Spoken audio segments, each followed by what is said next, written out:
everyone. Welcome to 5 More Minutes, the show where two friends relive their childhoods, or in some cases, learn about everything they missed out on. I'm Kendra doing an Ace Ventura impersonation. Just in case you couldn't tell. And I am Scott. And I will not try to do one. I don't think it was very good, but that's okay. If anyone watches the video, I really nailed it on the facial expressions. Yeah, you were getting those better than the rest of it.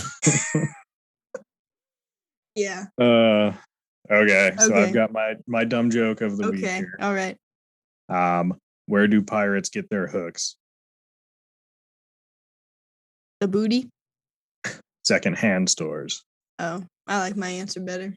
Booty? It doesn't make sense, though. Pirates have booties, and pirates like the booty. Everyone has booties. I want you to guess what I'm drinking. It's, what the heck is that thing in there? Oh, it's a mint leaf. Yep. It's a mint julep. I don't know what that is. Me neither, but... This is Sprite. Okay. Cold brew. Oh, you did the thing. With lemon and mint. And I used a plastic straw this time, so it wouldn't be so clinky. Oh, nice. Is it good?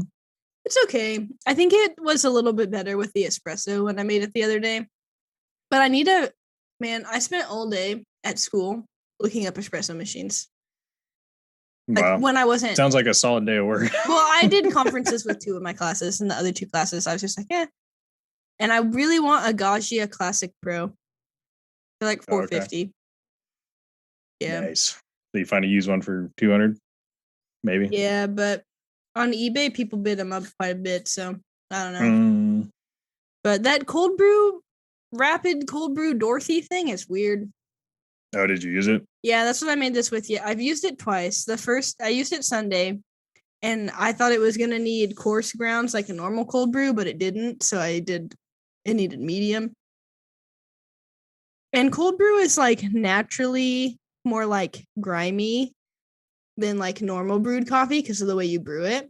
But it was like so grimy that I filtered it through my other coffee maker. It totally changed colors and went from like opaque to clear.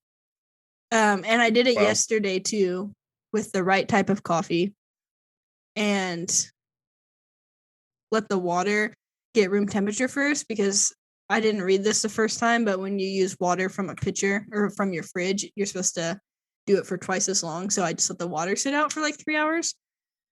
But it took 3 hours to filter the entire pitcher of cold brew through my other coffee maker filter.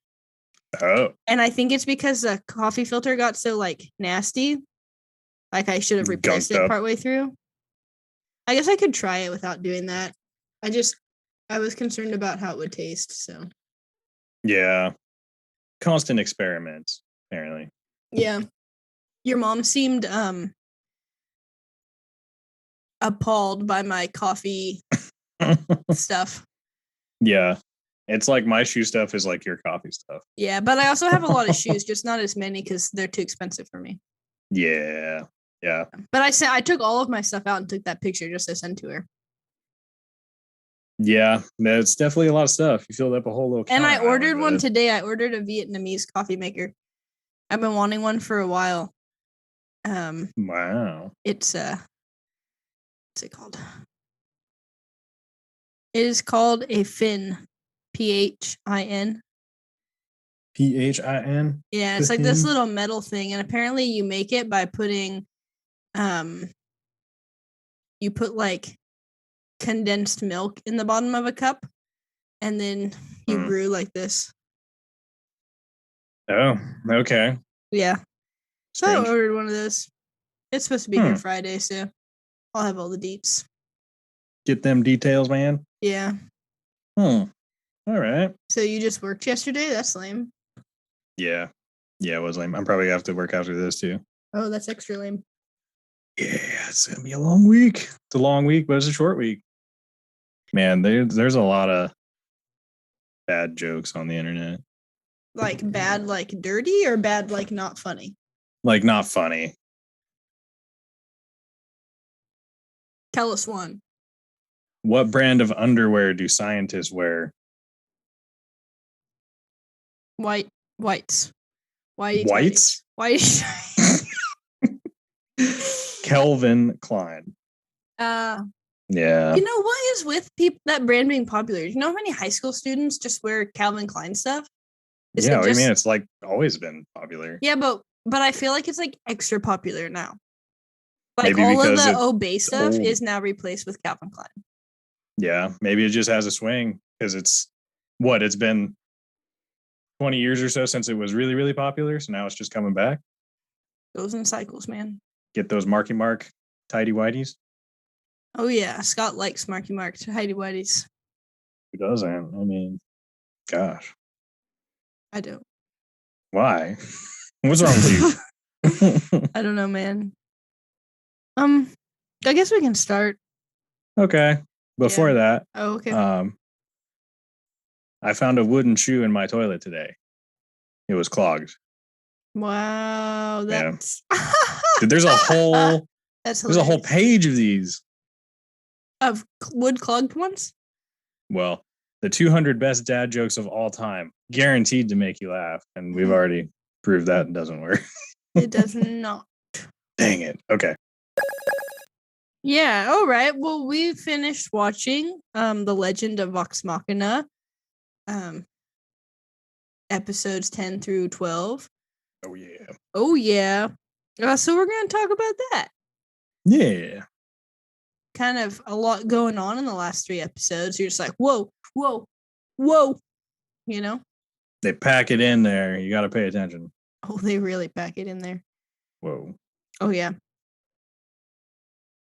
So we're going to talk about these 3 episodes, and then at the end, we're going to take a trivia quiz. Oh gosh. Yeah. Oh no. And I feel like you pay better attention to everything than me, so I'm probably going to lose. I guess we'll find out. This trivia on the whole season? Yeah. But episode 10 is called Depths of Deceit. Dodd. Oh, indeed. Yeah. I like abbreviating things. So in this episode, so we ended episode 9 with Percy having his gun trained on Anna Ripley, right? That's how it ended. So this episode starts that way, but then we get flashbacks. Yeah. You love flashbacks in D&D, and so you got to have them in the show. Do they do a lot of flashbacks in D&D? I feel like because they'll flashback because in like all of the D&D shows I watch, they'll flashback to like things that happened like before where the characters are now. So like backstory stuff. Mm-hmm. So like depending on what it is, they'll even like interact. So like in NADPOD, in their flashbacks, they're like Murph will usually set them up for like what the scene is, and then their character will like the PC will be literally interacting as if they were in that moment. But sometimes it's just a flashback where you're told what happens too. It just depends. Yeah, because you got to get, the full scope of who your character is and why they're there. Why are they there? Yes. Are you drinking water out of a can? Yes. Some liquid death. Okay. Does it make you feel cool? Yeah. All right. And it is really cool. Because it's cold. Mm-hmm. All right. So Percy has flashbacks to memories of Anna Ripley shooting Cassandra with arrows during their attempted escape, and then earlier to Ripley torturing him for the Briarwoods.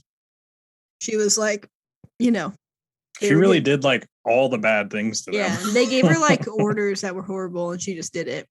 Yeah, she's like, okay. Mm-hmm.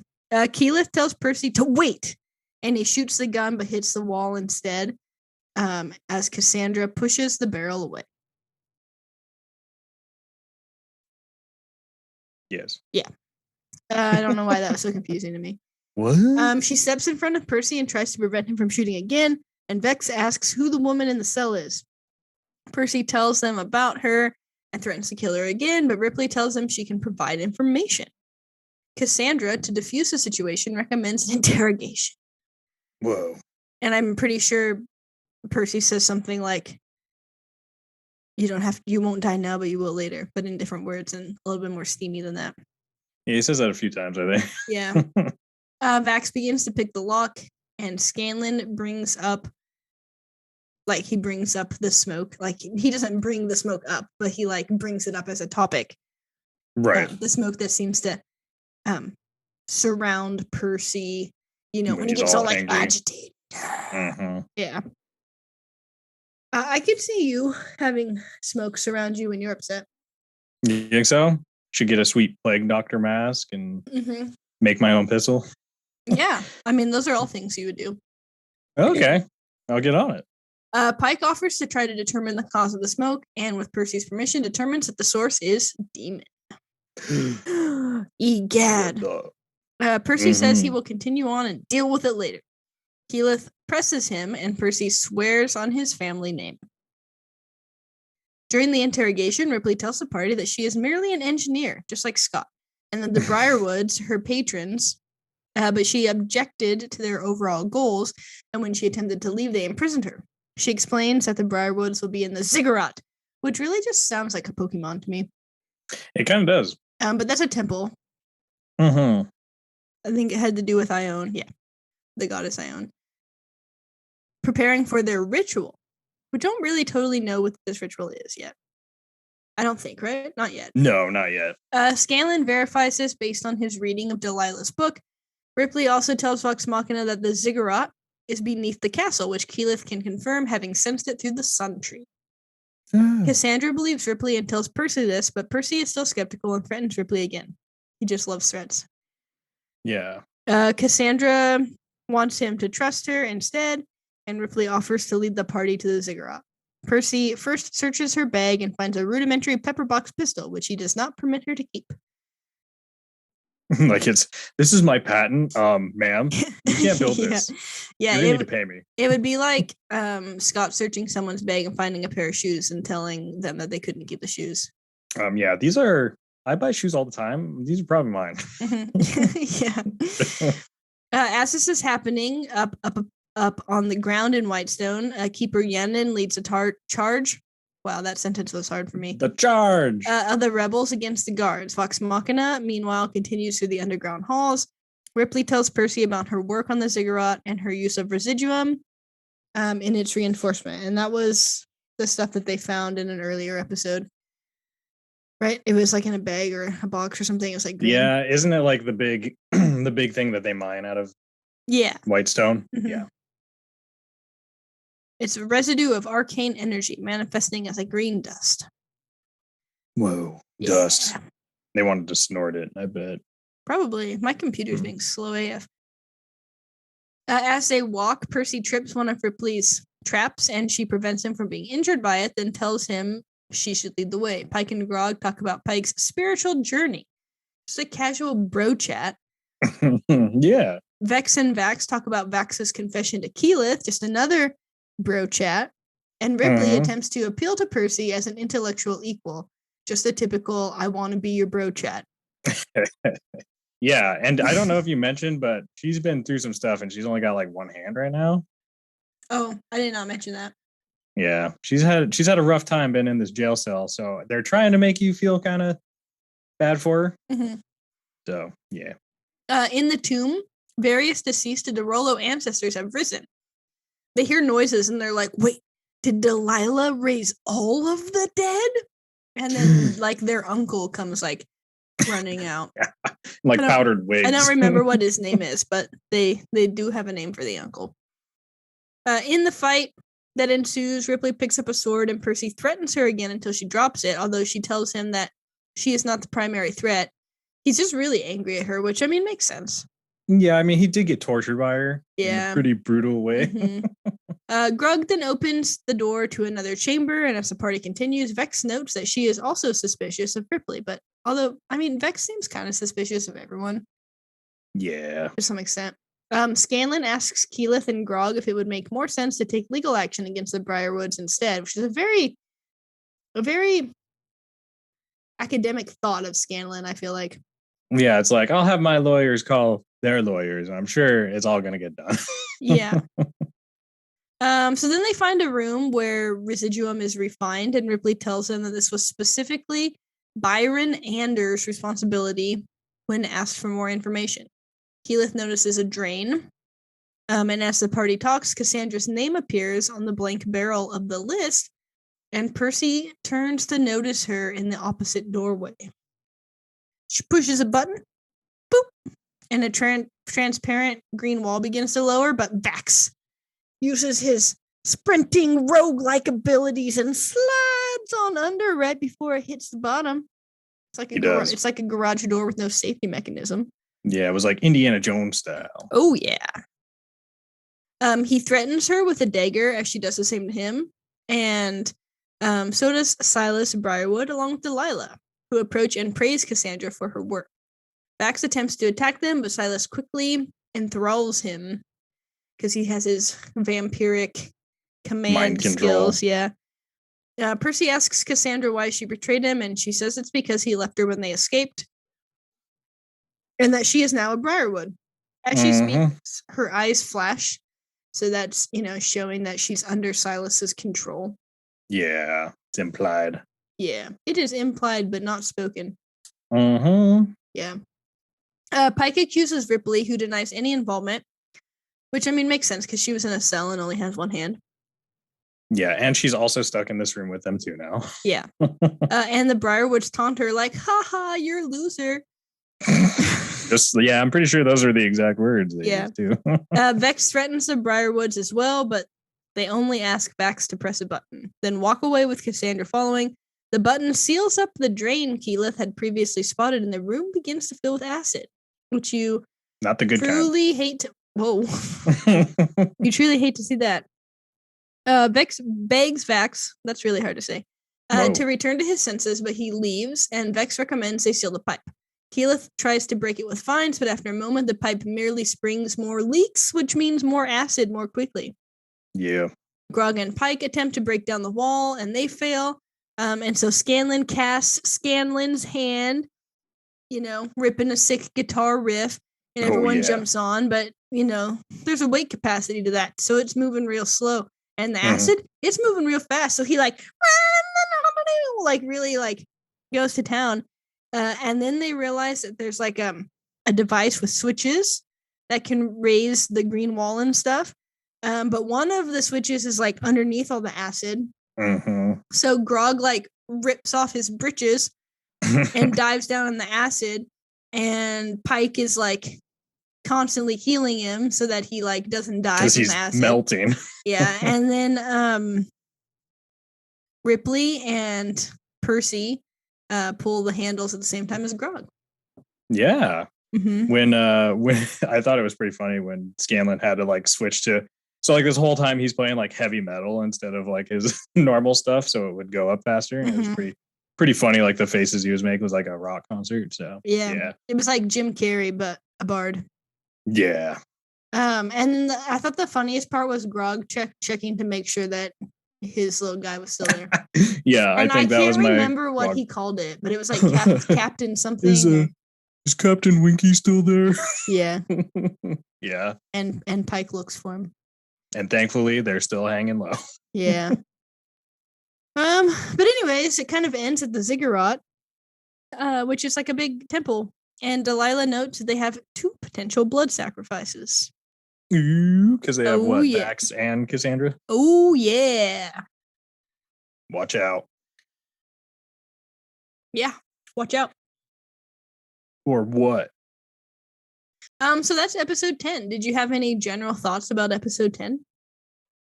I think the only thing that you didn't mention that I thought was weird or odd or funny was when they were killing all of the ancestors that were zombified. Why was Grog so happy about that? You remember that? He was laughing and giggling. He's like, this is awesome. I think it was probably just because they were falling apart when they got hit. Yeah, he was just smacking them around like pinatas and stuff. Yeah, he's a barbarian, so he's not the brightest. He's easily amused. Yeah. I'm pretty easily amused too, so. That's true. You'd make a good barbarian. You probably kill people in your spare time. Okay. Yeah. I don't know what to do with that information. Right. All right, well, let's move on then. Okay. All right. Episode 11 is titled Whispers at the Ziggurat. Whoa. Yeah, I know. So we start where we left off with Delilah Briarwood ascending to the peak of the ziggurat, looking at a pocket watch in preparation for her ritual. Silas Briarwood pushes aside the pillars blocking the door to the temple.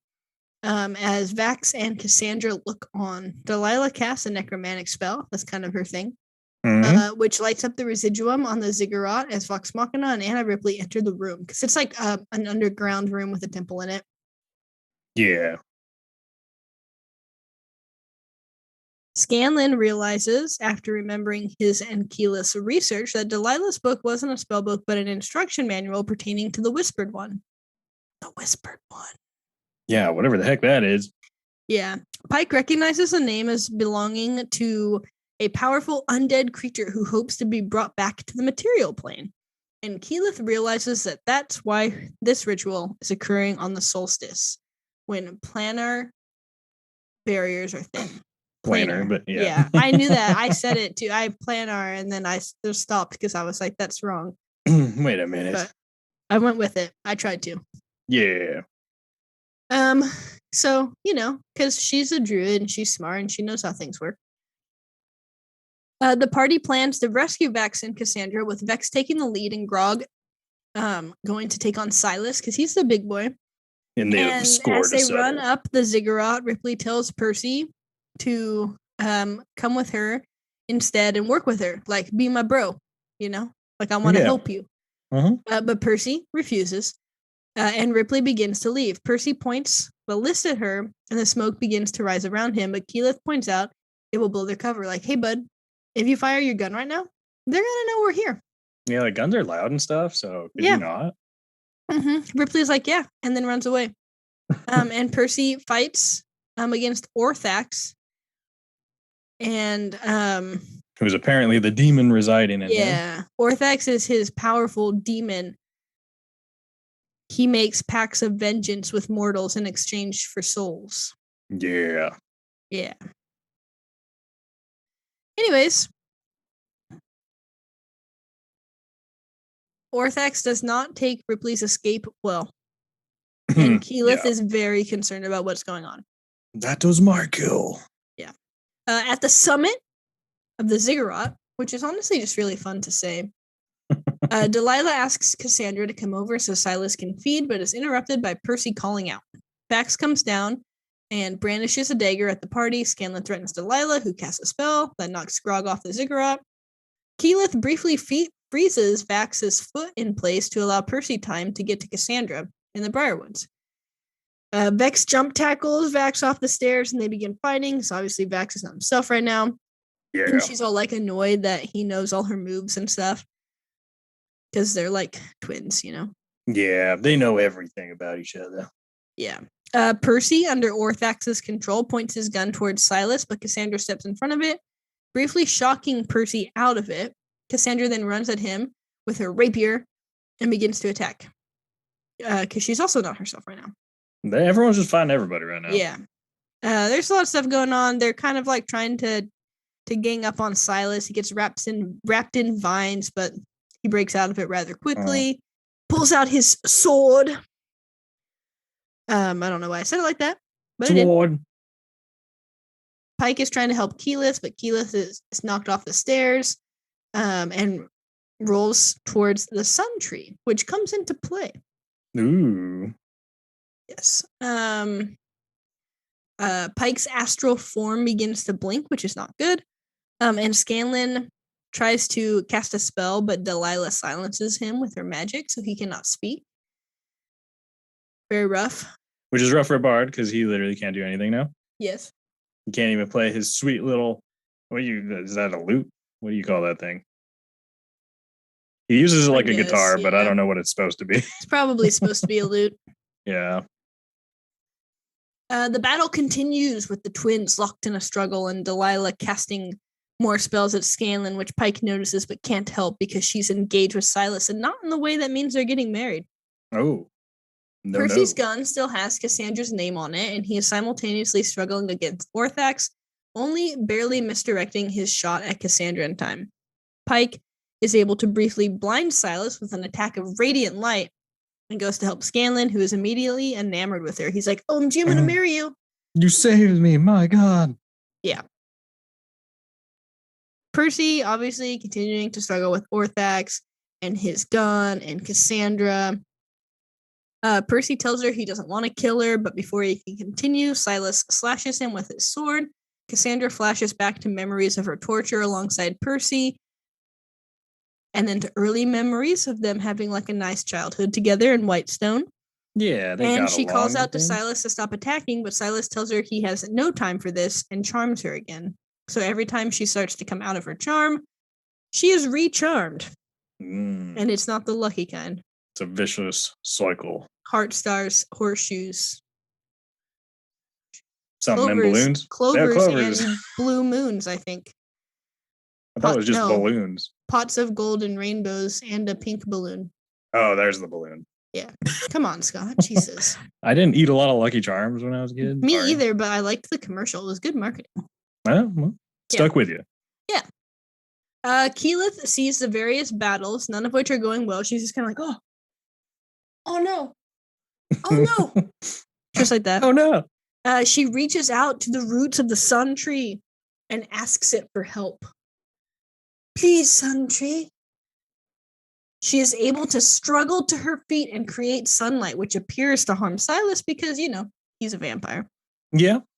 It distracts Vax, giving Vex a chance to get the upper hand, and Vax regains control of himself.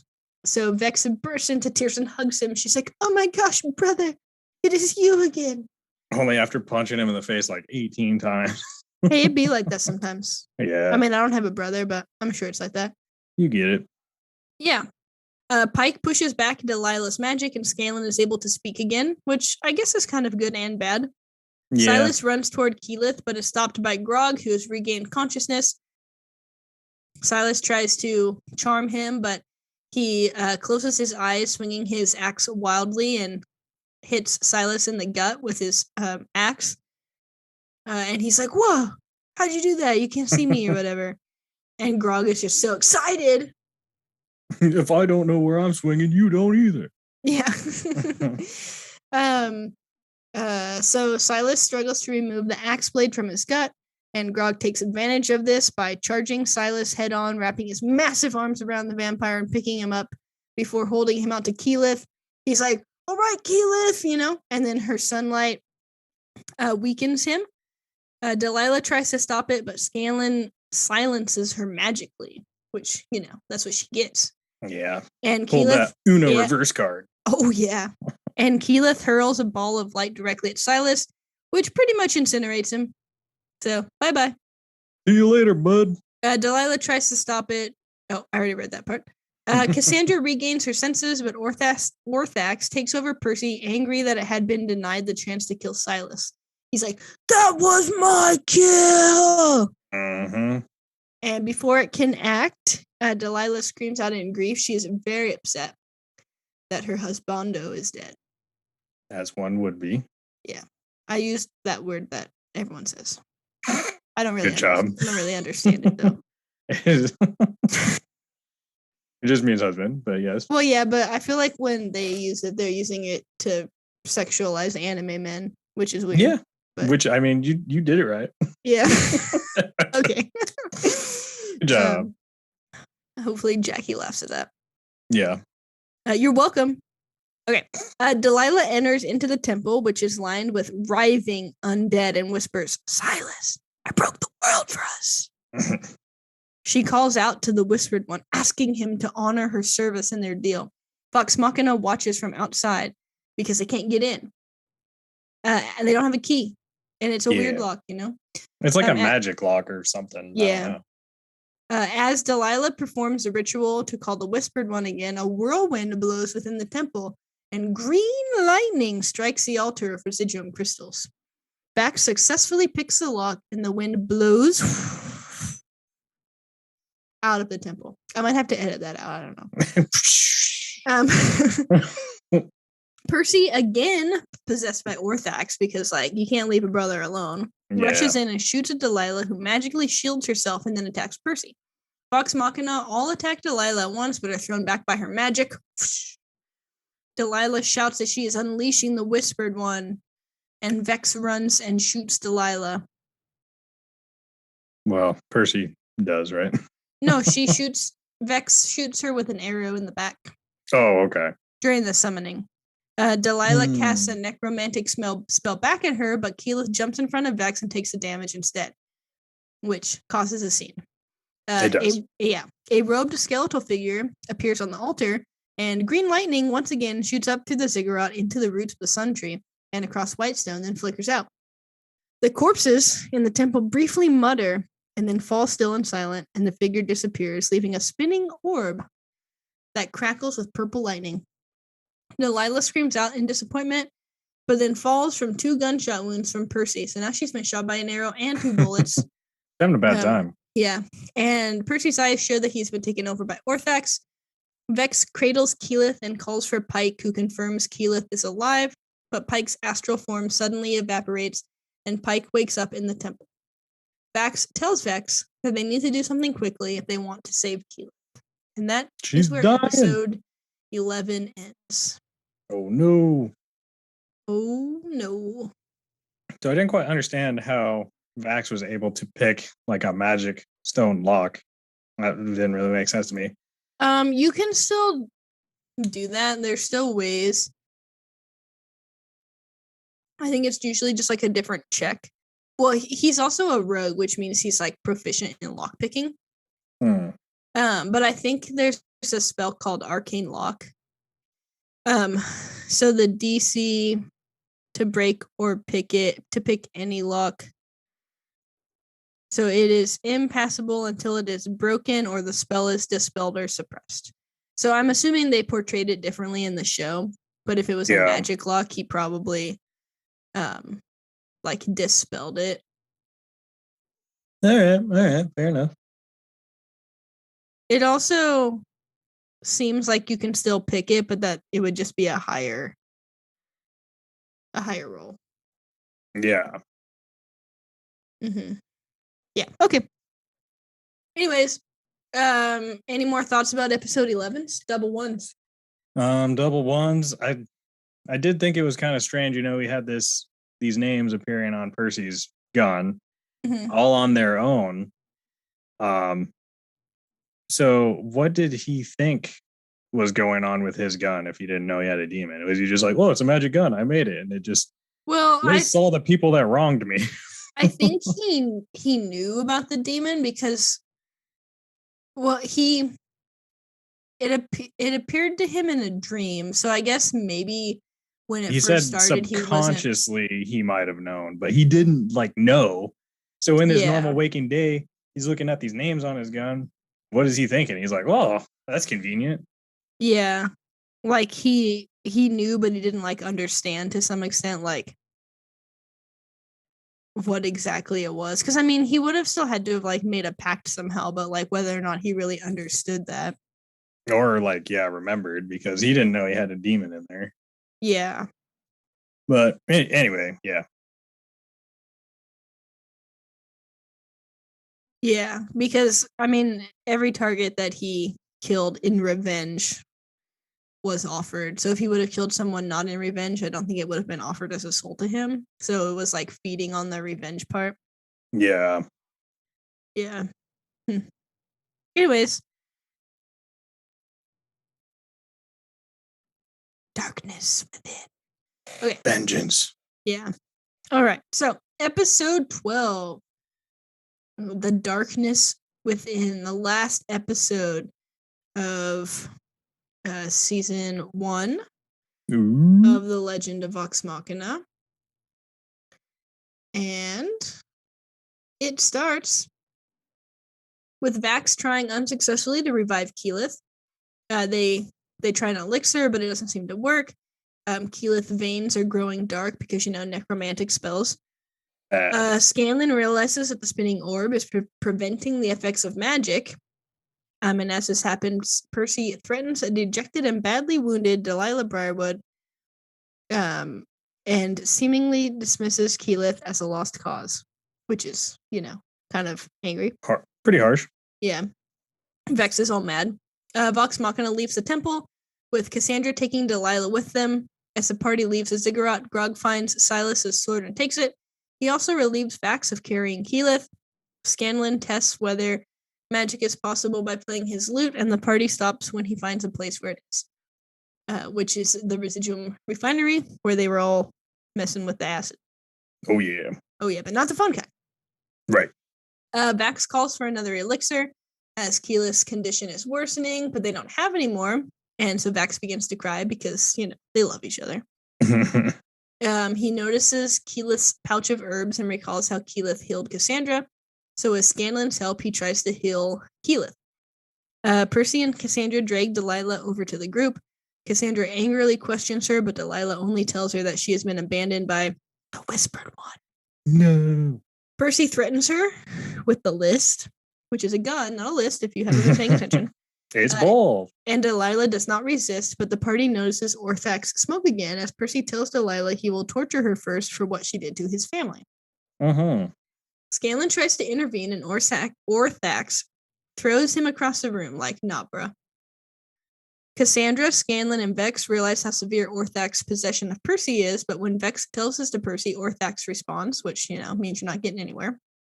Yeah. He can't hear you right now. Sorry. Yeah. He's out. Leave a message after the beep. Beep!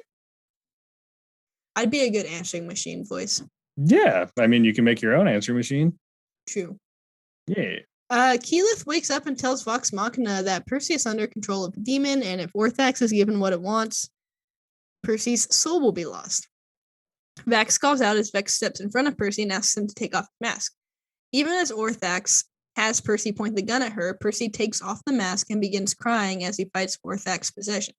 Percy then points the gun at himself, unsure of another way to stop Orthax, and he and Orthax begin fighting, which is, intense. Yeah. Casually fighting a demon who's been, partially inhabiting your body. Yeah, some inner turmoil going on there. Mm-hmm. Orthax's form becomes clear to the rest of the party, and he's kind of he's got horns, he's got a beak. Well, he's like a big old smoke demon type thing. Kind of like this. Mm-hmm. Rather creepy. This light is really annoying. Blasting. Percy grabs Vex by the throat. Vex goes to help her, but Keyleth tells him that Percy is the only one who can stop Orthax. He's got to do it himself. Instead, they work to prevent Percy from killing Delilah.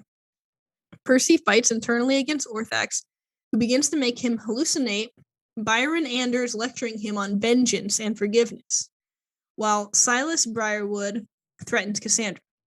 Percy shoots at Anders and Silas in his vision and at his party members in the real world. He then hallucinates the dinner party where the Briarwoods killed his family, Carrie and Stonefell threatening them, and his parents begging he avenge them, and he again shoots as the party tries to dodge his bullets or restrain him. As Percy holds Scanlan at gunpoint, believing him to be Stonefell, he hears Vex's voice through the vision, calling on him to fight against Orthax. He stops and turns towards Orthax in his vision, asking it who it is. Orthax explains that Percy's own desire for revenge summoned it, and they made a pact in the process of making his first gun. As Percy struggles, Vex tells Cassandra to break through to him. She, yo, this is your brother. Hello? Yeah. Get over there, idiot. Yeah. Cassandra tells Percy that she understands why he feels the way he does, but that he needs to regain control so that he won't hurt anyone he cares about. As she speaks, Vex's name and then Grog's appear on the barrels of the list. Percy again hallucinates his enemies, this time as they shot Cassandra with arrows during their attempted escape, and points the gun at the party.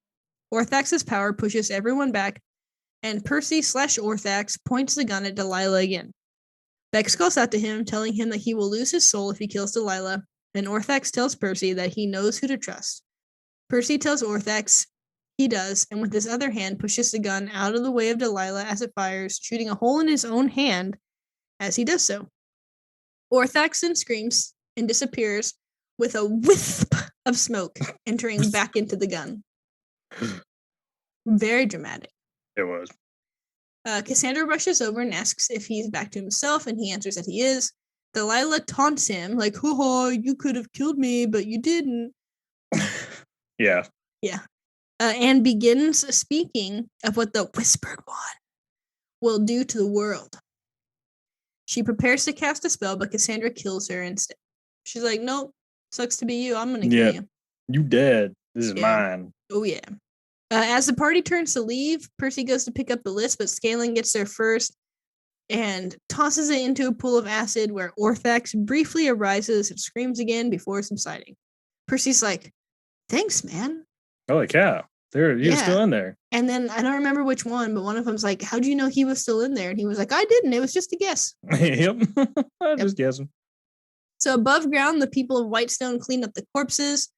They're burning the zombies. They're praising the sun tree. And they're thanking our heroes, Vox Machina, for saving them. Nice. They enjoy being known and being heroes. And as they stand by the sun tree, Cassandra asks Percy what he will do next. And he's like, "You're a way better leader than I am. Go get these fools and be the heir to Whitestone." You know? Get them in line and she's whatever. all like, "Oh, but I was with the Briarwoods." And he's like, "So what? You survived." It was Percy slowly becoming country, kind of. Oh, yeah, giddy up. Vax tells Keyleth that he meant his declaration of love. And Keyleth is like, "I appreciate that, but I don't think I can reciprocate that right now. So, like, thanks, but no thanks, you know?" Slow down, buddy. Yeah, put the brakes on. Vex asks Keeper Yenin if she saw Ripley escape, and Yenin's like, "Nope." So, loose end there. We don't know what that is. Yeah, she's definitely coming back. Yeah. Scanlan then asks about the spinning orb of death, and Yenin tells him that a holy man had gone to investigate its extraplanar. Did I say it right that time? Yeah. Origins. But then we get a jump cut scene that shows the man being torn apart and sucked into the orb when he reaches out towards it. So I don't really know what's going to happen with that, but you know, his body kind of just like skin pulled out. You know? At first it just showed him like kind of getting sucked into the orb. I was like, oh, I guess he's getting sucked into a different dimension. And then it ripped all his skin off. I was like, never mind, he's dead. Yeah. So the party decides they should return to Iman to check in with their peeps and whatnot. Grog goes to find horses, but Keyleth's like, "Hey, I learned a spell that we can travel through trees." Yeah. You ever heard of it? Yeah, that's a good druid spell. It's like called tree something. Tree teleport. Transport via plants, I think. Wow. Yeah. Anyways. So that's fun. We like druids here. Or at least I do. There you go. Yeah. So with a little encouragement from Vex, she opens a portal in the sun tree. And as she does, a few leaves sprout on the once nearly dead tree. And they leave through the portal. It's coming back. Yeah. Back in their keep, Percy's working on new weapon designs. He's like sitting at a desk. He's like, boom, boom, boom, boom. Gotta build a new gun. Gotta build a new gun. Gotta build a gun that's not controlled by a demon. Yeah. There's a green jewel in the bullet hole in his hand, and the rest of the party is just enjoying some downtime. Scanlan tells him that he's written a song. He's very Yaskir the Bard. He's like, "This deserves more than a story. It deserves a song." Yep. Yeah. And they're kind of like rolling their eyes at that, you know. Except for Grog, he's excited. Yeah, Grog gets me and Grog, like I have Scanlan dirty joke energy, but Grog excited energy, I think. There you go. Yeah. They're interrupted by Jarrett, who says they've been summoned by the Sovereign. And when they arrive, Gilmore greets Vax, our boy Gilmore. Oh, yeah. Oh, yeah.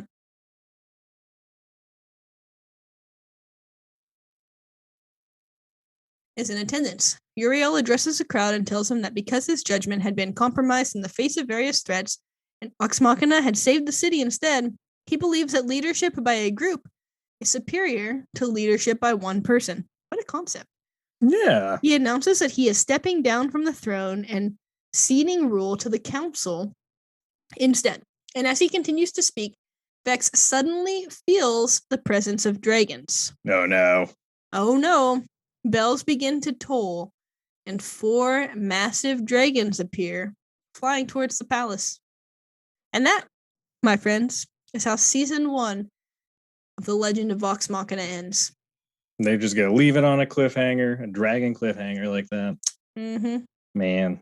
Mm-hmm. How many colors of dragon are there supposed to be? Let's see. There's blue, gold, red. There's ice. There's a lot because there's like chromatic dragons, and then there's normal dragons. Well, there was like specifically 4 that it showed, so I was wondering if that had any kind of significance because they all looked different. Yeah. Well, because there's black. I think black, blue, red, and gold are maybe like the 4 main ones, but then there's also chromatic ones. There's copper ones. Jeez. Yeah, there's a lot of dragons. Okay. Mm-hmm. Well, and then there's like ancient red dragons. There's young dragons. There's wormlings. There's a lot of dragons. Green that makes dragons. Sense. I mean, that's half of the name, right? Dungeons and Dragons. Oh yeah. Lots of dungeons, lots of dragons. But you don't have to have either, really, to play D&D. Sacrilege. Okay. Red dragons. Red dragons are the most avaristic of the dragons. They constantly seek to expand their glittering hordes. Black dragons are evil-tempered and cruel, even for chromatic dragons. They loathe the success of the lesser races and conspire to bring humanoid kingdoms to ruin. Rude. Blue dragons are vain, territorial, and opportunistic. Sounds like most Americans. Wow, harsh. Yeah. Green dragons are cunning, treacherous, and thirsty for both power and gold in equal measure. White dragons are bestial, vicious, and greedy. They are the most animalistic of the dragons and live for the thrill of the hunt and the pleasure of the kill. Metallic dragons, knowledge, wisdom, and power. So they seem kind of chill, maybe. Yeah. Brass, bronze, copper, gold. Gold dragons are gruff, sagacious, and wholly devoted to the eradication of evil. Oh, so they're good guys. Mm-hmm. They're fiercely loyal to those they deem as friends. Oh, well, that's nice. Mm-hmm. Silver dragons are the most friendly and fond of humans. Okay. Get yourself a silver dragon friend then. And then you have Bahuma and Tiamat. And Bahuma is a platinum dragon who dwells in the 7 heavens. And Tiamat is not as powerful as she used to be. The 5-headed queen of evil dragons used to rule Avernus, which is hell, or the first of the 9 hells, ranking among other fiendish tyrants. Mm-hmm. All this learning we're doing. Yeah, but her rule has been supplanted by a devil named Zariel. Oh, well, dang. Yeah. Under new management. Dragon lore. And there is for sure going to be a season 2, but I don't know if it's been announced. I tried to see if there was like a release date, and I couldn't find one. Yeah, I'm like you said, I'm sure it's coming, but I'm just not sure how long. I'm sure it's probably either going to be like the end of the year or the beginning of like next year again. Yeah. Yeah. Look at that. Mm-hmm. So how did you feel? I liked it. I mean, I enjoyed the whole season the whole time. It's all good stuff. Like notoriously said, it's got all the good stuff in it. It's like the cursing, the gore. Well, it's got nudity. It's got jokes. It's got it all. Yeah. And ale. I mean, not that much in this one, but there's still some. Yeah. I mean, the first episode, they pretty much tore up a whole bar. So that's true. They got kicked out. Yeah. Mm-hmm. Oh boy. So now we got an Origins trivia quiz. ProProfs.com. Critical Role. Yeah. Vox Machina Origins trivia quiz. 10 questions. It's been attempted 85 times, which is not many. That is not many. Yeah. Did you click start? Okay, I just clicked start. All right. Who is the headmaster of Arashari? Whoa, what? That's loud. Wait, does it make noise? Yeah. Oh, does it have an ad? No, just when you click on the answer, it makes a noise. Oh, it does? Mine did. Oh, yeah.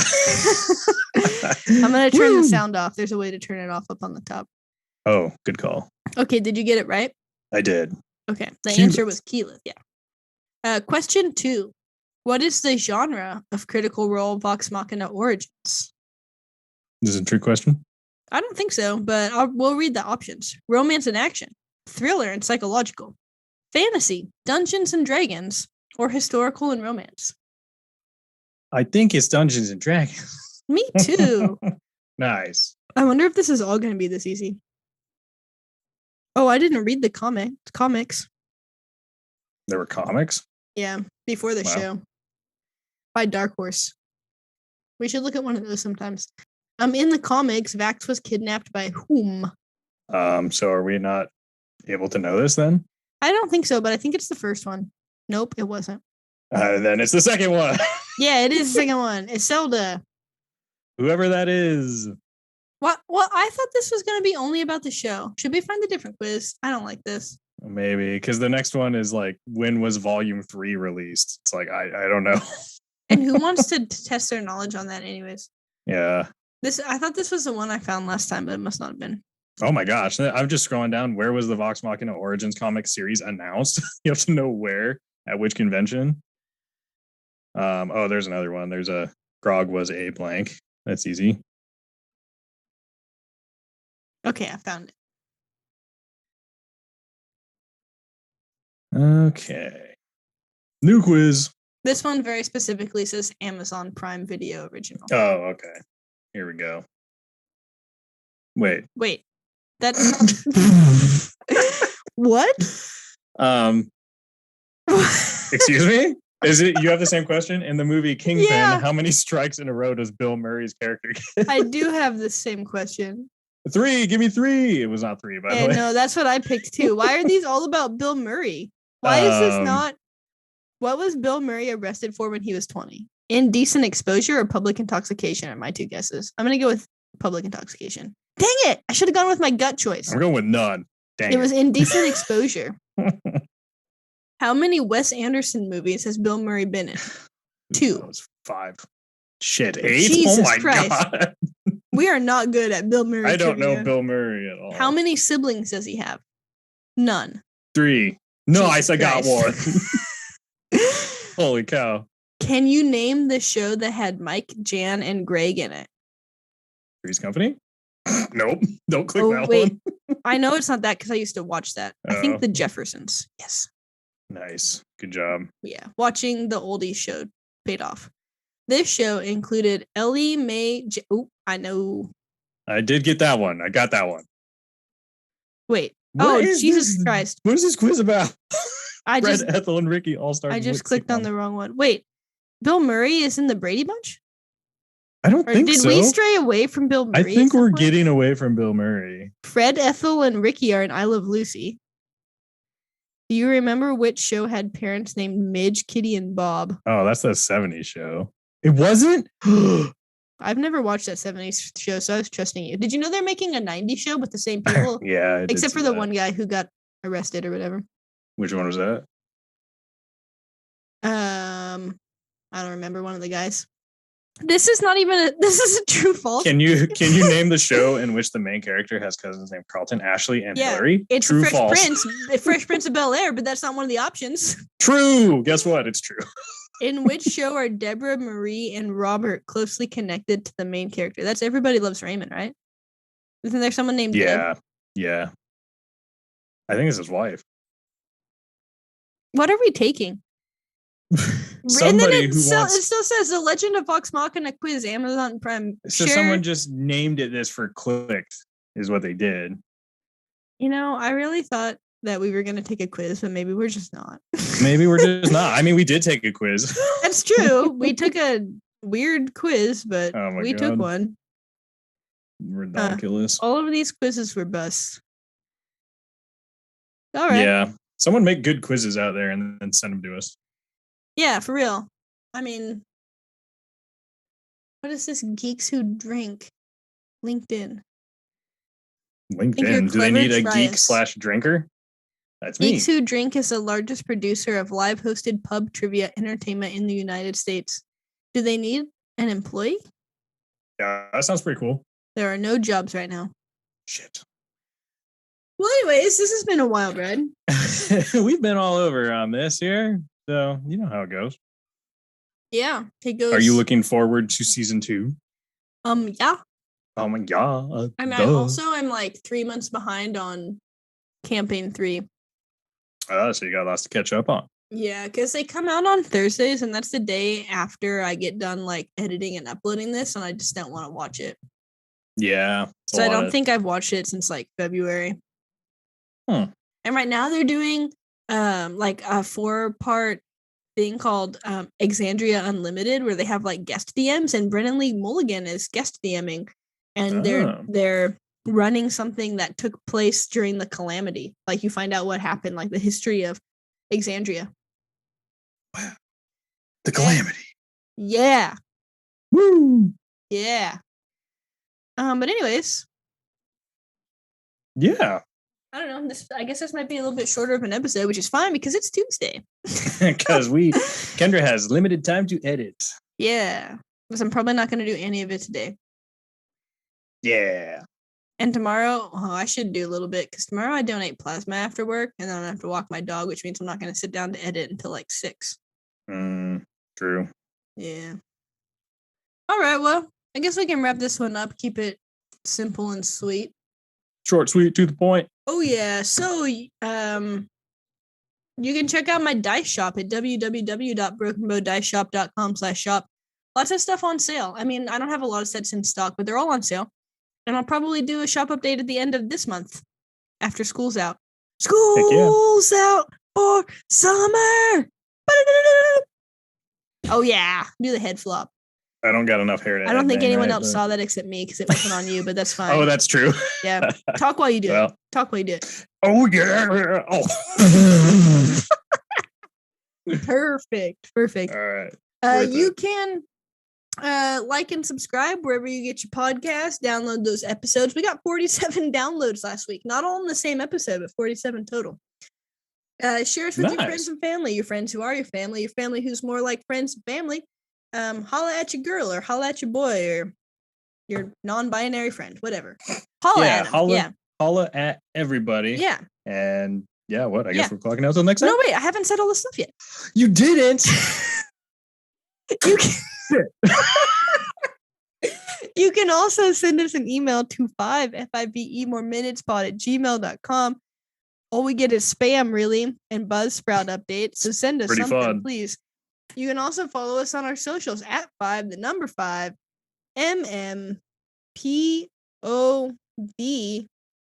I haven't really been posting on Facebook or TikTok, but I do post regularly on Instagram. Nice. And, tweet about us or whatever. Yeah, whatever. Hashtag 5MMPOD. I try to pick the best, most funniest clips ever for our reels. Because we're so funny. Yeah. Ooh. I'll talk about that after this. And I think that is all the things now. But please download our episodes or leave us a review or something. Like, we'd appreciate that, Oh, yeah. And I don't think either of us have updated our blogs, and this is the 3rd week in a row we've been talking about having new blog posts. But you can find Scott's previous blog post and my one previous blog post at bit.ly/5MMPOD. Deuces. Yeah, why don't someone go leave a review on that, and it'll give me motivation to write another one. Yeah. Or something. Yeah. And then, now we're officially clocking off. Yeah. Bitches. Bye. Bye.